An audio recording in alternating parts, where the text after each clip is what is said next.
Today, we're going to introduce you to a brand new roast pork dish called Arista, which is derived from the Greek word aristos, meaning the best. And in this case, best means a flavorful pork roast with a deeply brown crust and plenty of rosemary and garlic flavor in every single bite. The most interesting thing about our recipe is that it starts with the lowly, boneless, center-cut pork loin. But today, we're going to show you how to transform this inexpensive everyday cut of meat into a masterpiece with lots of flavor, and it all starts with garlic. And here's what we're using: 8 cloves of garlic. Whoa! It's quite a bit. We want it inside the meat, on the outside of the meat, and we don't want it to have that raw, harsh garlic flavor. So we're going to cook this. We're going to cook it in a little bit of oil, and we'll get 2 different components for our dish to use later on. Now, in a skillet here, 10-inch skillet, I have a 1/3 cup of extra virgin olive oil. I'll go ahead and place this right in. The olive oil. This pan's cold. That's right, pan's cold. Olive oil's cold. I'm a little cold. We're going to start it in a cold pan, cook all this together so that the garlic can spend the maximum amount of time in that oil without burning. Now, I also have a 1/4 teaspoon of red pepper flakes. A little kick. And it wouldn't be a great dish without lemon, right? Garlic, lemon, a little rosemary later on, great flavors.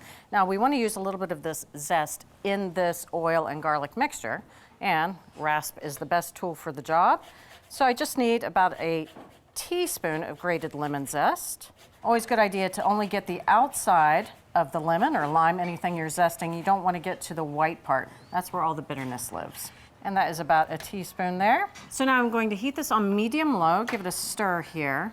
And we'll cook this until the garlic starts to sizzle, and that's only going to take about 3 minutes. But I do want to keep an eye on it. I don't want it to burn. All right, so cooking the garlic here before putting it with the pork roast is important because garlic, when it's first cut, has a very harsh tasting compound called allicin, but that allicin breaks down into much milder tasting compounds after it's been heated to 140 degrees, which we're doing here on the skillet, not later in the oven. That smells so good. That's right, that little bit of lemon zest has those oils in there. It really blooms in that olive oil. All right, so now we're gonna finish this up. It's a tablespoon of freshly minced rosemary. Do not use the dried stuff here. And about 30 seconds in the pan, that's all it's going to take. Ooh, that smells good. Exactly, it goes quickly. So we're done with the stove at this point. Now I'm going to pour this through a fine mesh strainer over a bowl. Get all that out as much as I can. Take a rubber spatula here. I want to press out as much of that oil as I possibly can because we're going to use that oil later on. Now we're just going to leave this here to cool off for a couple of minutes.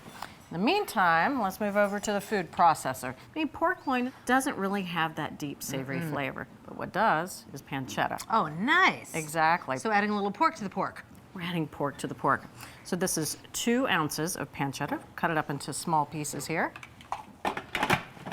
So I'll process this for about 30 seconds. I may need to scrape down the sides a couple of times, but what I'm looking for is that pancetta to form a nice smooth paste.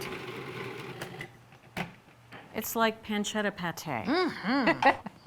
We'll go ahead and place this lemon garlic mixture right in there.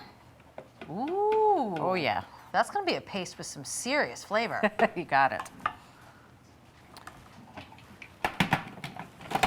And now about another 30 seconds until it's all nice and smooth. That looks pretty good. You can see it's a great smooth texture there. So we need to figure out a way to get it inside of this 2.5 pound center cut pork loin. And it doesn't have a lot of flavor because it is a pork loin cut from the leanest area of the loin. So not only do we need to get that flavor in, but we want to make sure that this cut stays nice and juicy. I'm going to start off with my chef's knife. Now what I'm going to do is I'm going to start cutting this pork about 1 inch up from the board and opening this up as I go. Now that I've made that first couple cuts, I'm going to move over to my boning knife. And I'm just making a series of cuts again, opening this up. And what I'm doing as I open it up is I'm trying to check to make sure that I'm getting it even. And I want to stop before I reach the other end, this side of the pork roast. All right, let's see. Again, I am not cutting all the way through. So you can see this side is much thicker than this one. So now I'm going to start cutting again. Same thing, just basically creating a nice even surface. And again, I want to stop before I reach all the way through.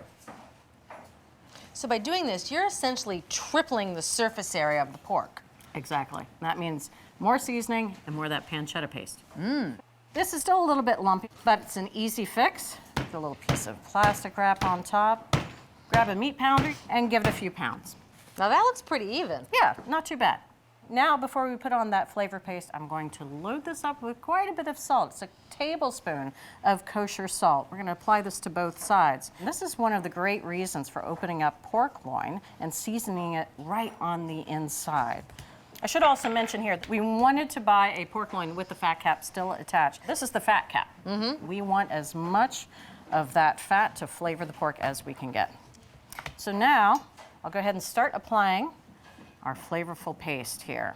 Using an offset spatula, you could use a rubber spatula for this, but I want to apply it in an even layer. Again, it's really concentrated with those great flavors, and I'll avoid about the 1/4 inch edge around here.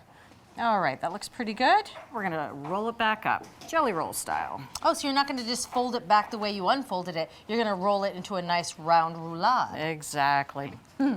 So now we need to tie this up to keep it in this nice cylindrical shape. And much like Bridget's doing here, when you tie a roast, I like to put the twine under the roast before tying it. That way you can make sure the pieces of twine are evenly spaced throughout the length of the meat. All right, so we'll go ahead and tie this up. I'll do a double loop here. Just makes it a little bit easier for that string to stay as is. And then a double knot. I do that when I'm wrapping presents too. You know what, it took me about 18 Christmases to figure that one out. Now, I'll go ahead and start snipping these. I'm gonna leave a little bit of a string on there, because if you cut it too short, it can start to unravel. I've done that. So that is it on prep for the roast. I'm gonna move it over here. I've got a rack set over a rimmed baking sheet, and we've gone ahead and sprayed both of these with a little bit of cooking spray. This is going to go into the refrigerator for about an hour. We want that salt to work into the meat and help that pork to retain its juices as it cooks. All right, the roast is out of the fridge and ready for the oven. We're not going to start it on the stovetop and brown it. Yeah, I was going to say, what's going on here? What we want to do is retain as much of the natural juices that are in that pork.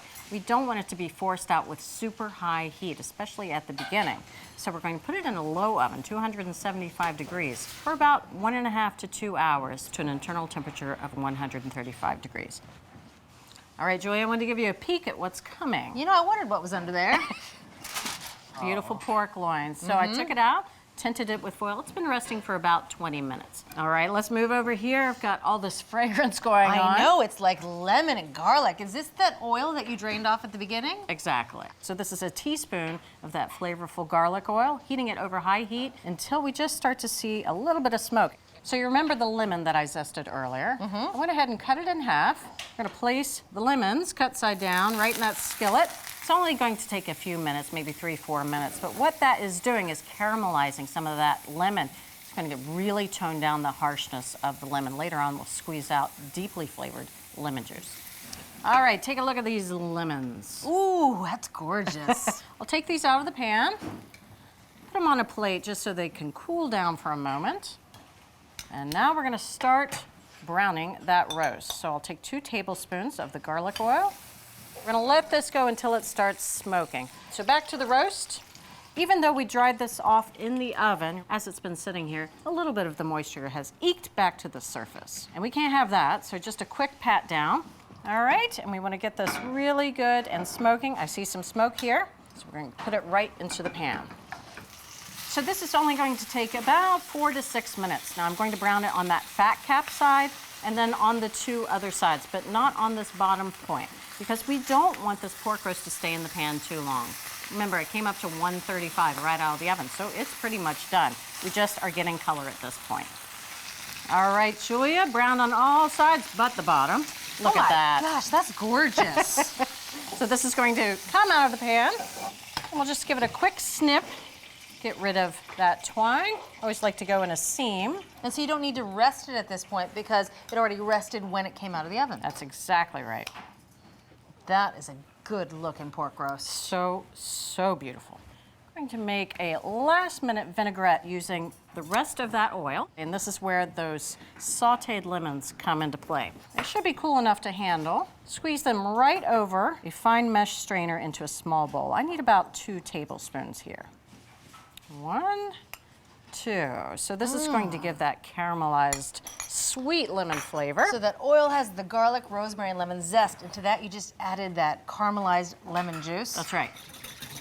And that is as easy as that. So if you wouldn't mind putting this over there, we're going to serve that with the pork. And in the meantime, I can go ahead and slice this into 1/4-inch slices. Check that out. That is cool. Isn't that beautiful? Yeah, I love seeing that little pinwheel, knowing that that's pancetta in there. It's a pork pinwheel of pleasure. How many would you like there, dear? Oh, give me one good center cut. Maybe one more. Just Okay. 2? Okay. May I drizzle them with some of your vinaigrette? I would love that. Thank you. Hard to believe that this was just a lowly center cut pork loin when we started. I know. Because this looks nothing like that piece of meat.